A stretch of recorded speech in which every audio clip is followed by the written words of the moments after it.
আসসালামু আলাইকুম এভরিওয়ান। আজকে আমি আপনাদেরকে শেখাবো ঝরঝরে চিকেন চিরা পোলাও রেসিপি।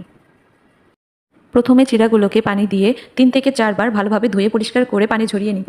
মুরগির মাংসগুলোকে ছোট ছোট পিস করে কেটে ধুয়ে তাতে মিশিয়ে দিলাম 1 থেকে 2 চা চামচ লেবুর রস, 1 চা চামচ আদা বাটা, 1 চা চামচ রসুন বাটা, হাফ 1 চা চামচ জিরার গুঁড়া, হাফ 1 চা চামচের একটু বেশি ধনিয়া গুঁড়া, 1 চা চামচ লাল মরিচের গুঁড়া, হাফ 1 চা চামচ গরম মশলার গুঁড়া, 2 চা চামচ সয়া সস, 1 চা চামচ ভর্তি করে টমেটো সস, 2 থেকে 3 চা চামচ গুঁড়া দুধ।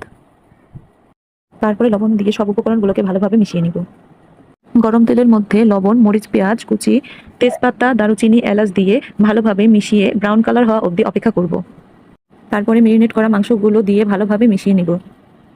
তারপরে সামান্য একটু পানি দিয়ে নাড়াচাড়া করে ভালোভাবে মিশিয়ে ঢাকনা দিয়ে ঢেকে দিয়ে মাংসগুলো সিদ্ধ হওয়া অবধি অপেক্ষা করব। মাংসগুলো সিদ্ধ হয়ে যাওয়ার পর পানি কমে গেলে তার মধ্যে দিয়ে দিব ধুয়ে রাখা চিড়াগুলো।